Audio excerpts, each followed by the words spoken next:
이제는 대만 시장과 대만 언론도 쿠팡을 겁을 내는 분위기입니다. 쿠팡을 좀 경계해야 된다는 목소리들이 많이 나오고 있습니다. 네, 안녕하세요. 대만의 바른외국 생활입니다. 한국 업체의 대만 진출이 하루 이틀 일은 아닌데요. 이번에는 또 대여가 나타났습니다. 오늘은 쿠팡 이야기를 해볼 텐데요. 쿠팡이 대만에 온 지는 약 2년 정도가 되었어요. 잘하면 영상을 만들어야겠다라고 생각을 했는데 최근에는 쿠팡이 대만에서 하는 행보가 심상치 않고요. 분위기가 많이 달라지고 있어서 대만은 쿠팡이 어떻게 진출을 했는지, 현재 상황은 어떤지, 앞으로는 어떻게 할 건지 이런 이야기들을 한번 제가 아는 선에서 이야기를 해보도록 하겠습니다. 첫 번째로 쿠팡이 대만에서 어떻게 하고 있는지를 살펴보는 것이 좋겠죠. 쿠팡은 미국 증시에 상장이 되어 있어서 나오는 자료들이 한국에서 보는 것과는 조금 다른데요. 매출이나 순이익 정보가 공개되진 않았는데요. 그래도 몇몇 나온 언론 자료들을 보면 일단 2023년 4분기 대만에서 가장 많이 다운로드 받은 앱이 쿠팡이라고 합니다. 그리고 최근 4분기 연속으로 영업이익을 만들어내고 있다고 합니다. 쿠팡은 대만에서 한국과 마찬가지로 다음날 도착하는 로켓 배송도 진행을 하고 있고요. 벌써 대만에서 두 번째 물류센터를 개관을 했습니다. 세 번째도 올해 상반기 안에 만들어진다고 하는데요. 경제부 장관이라거나 고위 인사들도 함께 참여를 했다고 합니다. 이게 사실 쿠팡이 대만에서 돈을 벌어가면 국부가 유출된다고도 생각을 할 수 있잖아요. 그럼에도 어떻게 대만 정부의 고위 인사들이 참여를 했는지 이 이야기는 제가 뒤에서 조금 더 자세하게 말씀을 드리도록 하겠습니다. 네.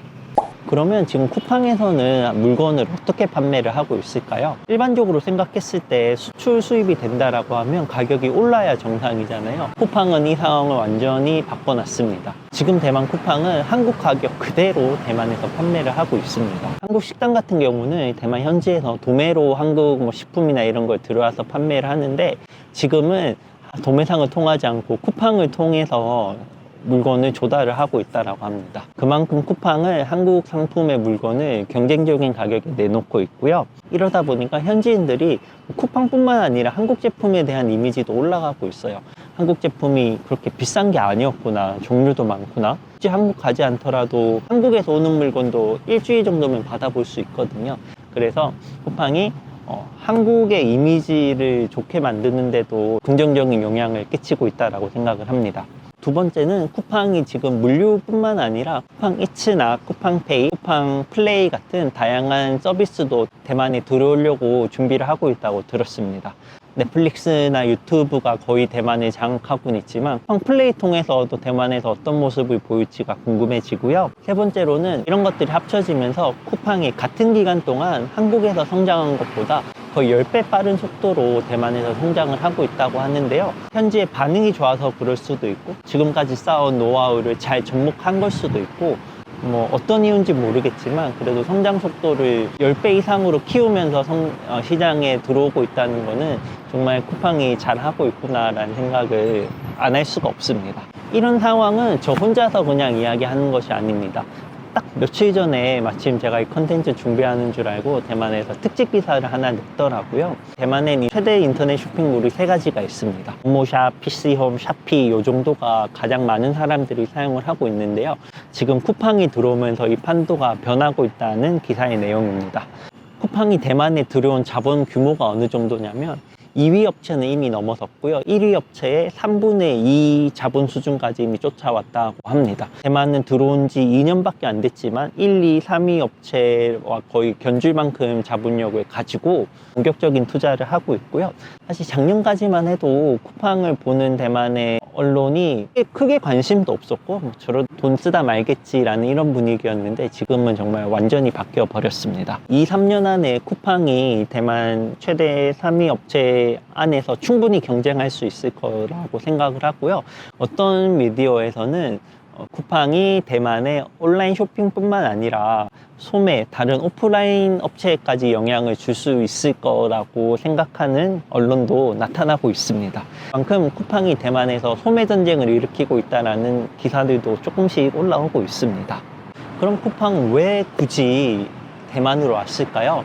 혹시 아시는 분들은 아시겠지만 일본에 진출했다가 2년 만에 사업을 철수하고 나왔다고 해요. 이번에 대만으로 온 이유에는 몇 가지 이유들이 있습니다. 첫 번째로는 구매력과 시장 상황입니다. 대만 사람들이 소비를 워낙 많이 하는 분위기이기 때문에 일단 구매력을 갖추고 있고요. 인구 밀도가 한국처럼 좀 이렇게 많이 모여 있습니다. 타이베이, 가오슝, 타이종 요 세 군데를 합치면 대만에 있는 인구 거의 대부분을 장악을 할 수가 있거든요.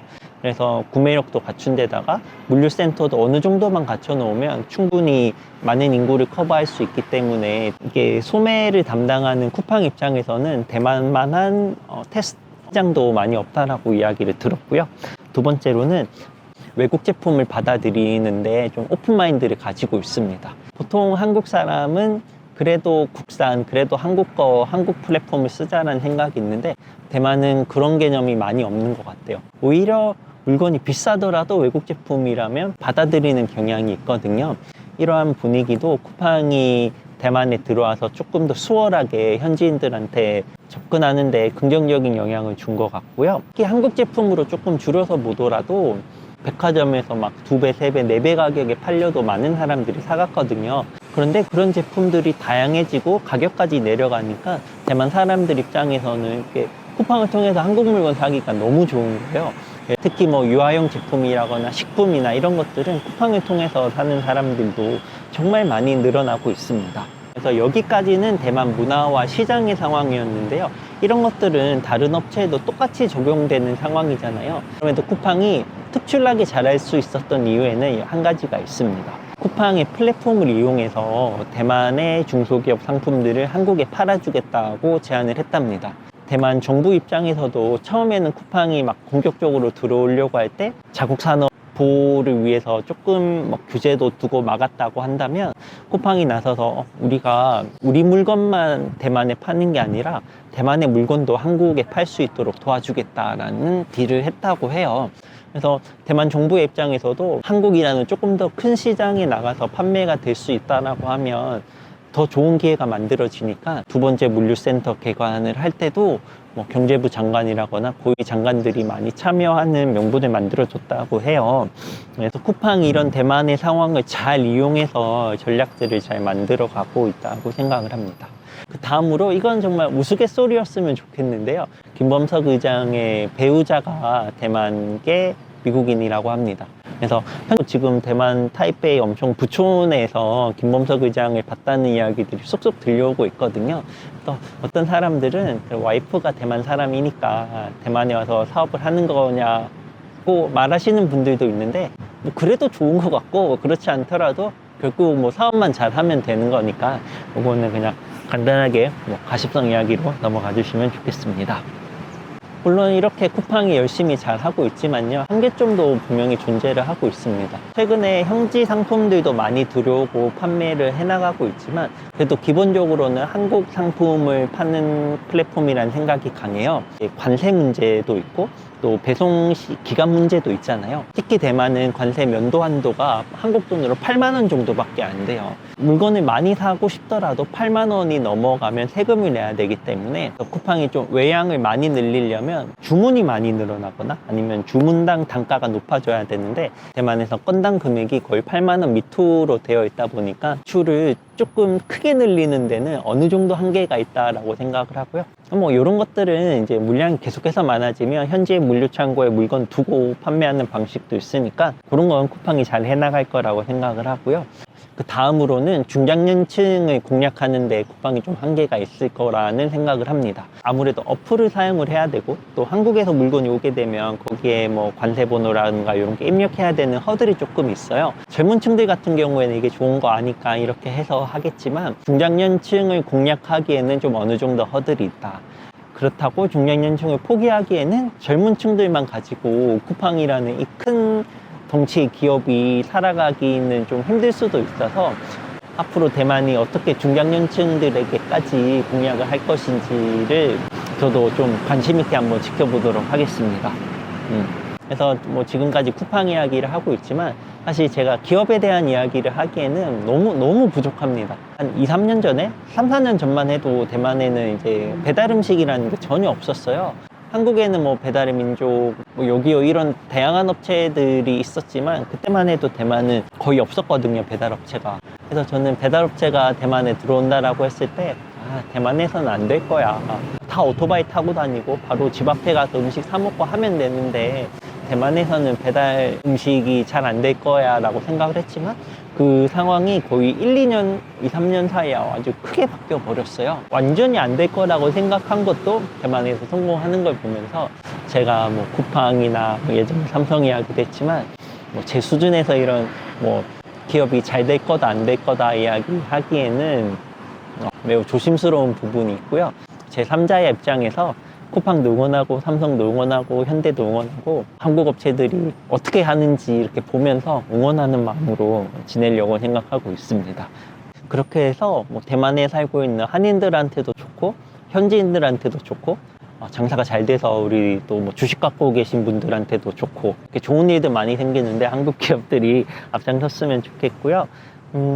이제 또 진짜 단순하게 좀 심플하게 보시는 분들은 쿠팡도 다른 업체들 다 하는 것처럼 처음에 들어와서 현금 막 넣고 가격 다 낮춘 다음에 시장을 독식하고 다시 가격을 올리는 그런 정책을 펼 거라고 생각하고 말씀하시는 분들도 있는데요. 저 같은 사람도 다 생각을 할 수 있는 거잖아요. 우리 쿠팡 같은 대기업들은 그렇게 단순한 전략이 아니라 뭔가 좀 탈지구를 만들어내서 상생하는 결과를 만들어냈으면 좋겠습니다.